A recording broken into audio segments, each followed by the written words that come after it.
अगर आप फाइलर हैं और बिज़नेस कर रहे हैं तो परचेज़ के साथ साथ अब सेल के ऊपर भी एक कंडीशन लग चुकी है। मतलब एक नया लॉ पास हो चुका है बजट में कि अब आप कैश सेल नहीं कर सकते। अगर आप कैश सेल करेंगे तो कितना जुर्माना हो सकता है और किस तरीके से या किस लिमिट तक आप कैश की सेल कर सकते हैं, आज के इस लेक्चर में इस कॉन्सेप्ट को स्टडी करते हैं। आप देखें प्रैक्टिकल अर्निंग हाउस, मैं हूं फ़हीम महबूब। वापस आते हैं टॉपिक के ऊपर। जैसे आप सबको पता है जो बजट है वो अप्रूव हो चुका है और ये 1 जुलाई 2025 से लागू है और इसके अंदर हमेशा की तरह फाइलर के लिए कुछ नई चीज़ें ऐड की गई हैं।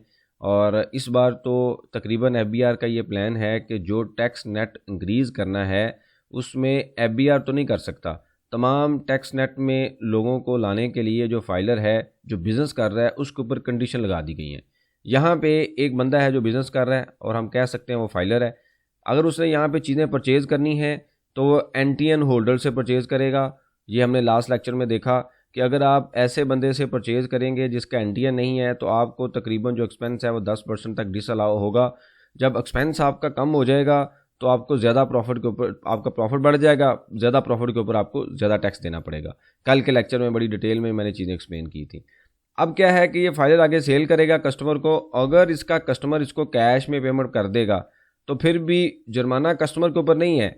यहाँ पे भी जो सेल कर रहा है वो एंजॉय कर रहा है, एक्स्ट्रा टैक्स देता है, मतलब फर्दर टैक्स नॉन फाइलर का दे देगा। उसके बाद ना उसको पूछा जाएगा, नोटिस आएगा, ऑडिट होगा, कुछ नहीं होगा।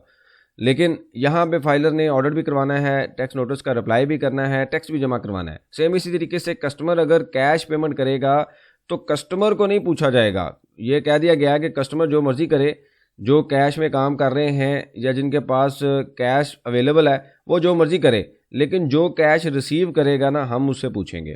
तो इस बार फिर जो है वो फाइलर के ऊपर 2 कंडीशन है। यहाँ पे वो फंसा हुआ है फाइलर, परचेज के टाइम पे भी यही कंडीशन है और इसी तरीके से सेल के टाइम पे भी ये कंडीशन है। अब यहाँ पे अगर आप देखें तो सेक्शन क्या कहता है, ये सेक्शन ये कहता है कि जी अगर सेक्शन 21 है उसी के अंदर इसको कहा गया है, another disallowance has been introduced where by 50% of the expenditure claimed in respect of sale shall be disallowed where the taxpayer receive payment exceeding 200K। मतलब अगर आप 2 लाख से ज़्यादा कैश की पेमेंट रिसीव कर रहे हैं किसी कस्टमर से और उसके बाद जो है सिंगल इनवाइस की बात हो रही है तो आपका जो एक्सपेंस है वो डिसअलाउ हो जाएगा। यहाँ पे मैं आपको थोड़ा सा एक्सप्लेन कर देता हूँ, मैं थोड़ा सा आपको बता देता हूँ कि कैसे है। कि फॉर एग्जांपल आपने साल के एंड पे अपने अकाउंट्स बनाए 2026 में, जाके डिसअलाउ या जुर्माना कैसे होगा।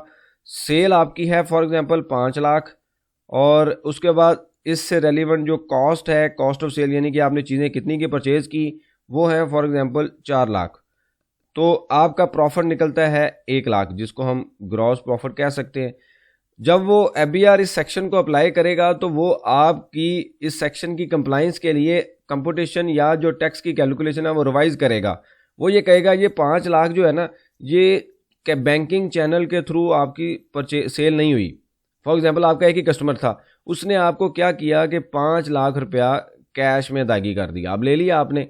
वो ये कहता है जी अब मैं नहीं मानूंगा, मैं ये कहूँगा कि जी 5 लाख रुपया जी आपकी सेल है और ये जो एक्सपेंस है, कॉस्ट है, इसका 50% आपको अलाउ करूँगा। मतलब मैं यहाँ पे 4 लाख आपको माइनस नहीं करने दूंगा, 2 लाख माइनस करने दूंगा और आपका जो प्रॉफिट होगा वो मैं कैलकुलेट करूँगा 3 लाख रुपया। आपने कैलकुलेट किया होगा 1 लाख रुपया और आप टैक्स देंगे इसके ऊपर अगर टैक्स होगा, लेकिन एफबीआर कैलकुलेट करेगा आपका रिवाइज प्रॉफिट जो कि बन जाएगा 3 लाख और एफबीआर उसके ऊपर आपको टैक्स चार्ज करेगा। जाहिर सी बात है कि जब आपका प्रॉफिट बढ़ जाएगा तो आपका जो टैक्स है वो भी बढ़ जाएगा, रेट भी बढ़ जाएगी, अमाउंट भी बढ़ जाएगी। तो यहाँ पे आप देखें जो फाइलर है उसको बुरी तरह फंसा दिया गया है कि ना उसने कोई परचेज करनी है ऐसे बंदे से जो कि अनरजिस्टर्ड है, जिसका एनटीएन नहीं है। अगर करेगा तो उसने खुद पेनल्टी देनी है। अब अगर वो सेल करेगा और अगली पार्टी के पास बैंक अकाउंट नहीं है, जैसे आम तौर पे हमने देखा है डिफरेंट मार्केट्स में कैश की ट्रांजैक्शन हो रही होती हैं, बाद में वो कैश जमा करवा देते हैं। तो अब अगर वो सेल करेगा ऐसी पार्टी को जो उसको कैश देगी, तो सेल करते हुए शायद उसका इतना प्रॉफिट ना हो जितना साल के एंड पे जाके उसने वहाँ पे टैक्स दे देना है।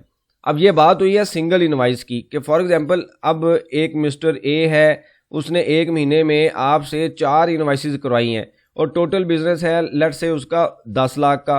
अब उसने बात की है सिंगल इनवाइस की, तो अब आपने ख्याल रखना है काम करते हुए कि आपने जो एक इनवाइस है वो 2 लाख से ऊपर इनवाइस इशू नहीं करनी। आपने इस जो 4 इनवाइसेस हैं इसको ब्रेक करना है और उसका जो टोटल है वो 1 मिलियन हो। ऐसा नहीं है कि आप एक इनवाइस शो कर दें 1 मिलियन की या ज़्यादा इनवाइसें शो करें लेकिन 2 लाख से ऊपर करें। तो अब आपने याद रखना है कि जब अब ये डाटा कहाँ से वो उठाएगा, वो आपकी सेल टैक्स रिटर्न से उठाएगा या जब कभी ऑडिट करेगा तो इसका ब्रेकअप मांगेगा कि मुझे कस्टमर वाइज ब्रेकअप दें। तो आपने ये कंडीशन याद रखनी है कि 2 लाख से ऊपर जो है आपने अब कैश से की पेमेंट कस्टमर से रिसीव नहीं करनी। अगर आपका कस्टमर फिर भी आपको कहता है तो फिर आपने इनवाइस को डिवाइड करना है ताकि साल के एंड पे जो पेनल्टी है उससे आप बच सकें। ये बड़ी पेनल्टी है, छोटी पेनल्टी नहीं है। फाइलर को मज़ीद टाइट किया गया है तो लिहाजा आप अपने आप को मोल्ड कर लें। अगर आप बिज़नेस कर रहे हैं तो आपको इन तमाम रूल्स का पता होना चाहिए ताकि फ्यूचर में किसी भी किस्म की नॉन कंप्लाइंस से आप बच सकें। इससे रेलिवेंट कोई भी सजेशन हो, क्वेश्चन हो, मेंशन कीजिए। इसके ऊपर हम डिस्कशन करेंगे ताकि जो लर्निंग का प्रोसेस है कंटिन्यू रहे। बहुत शुक्रिया, जज़ाकल्लाह।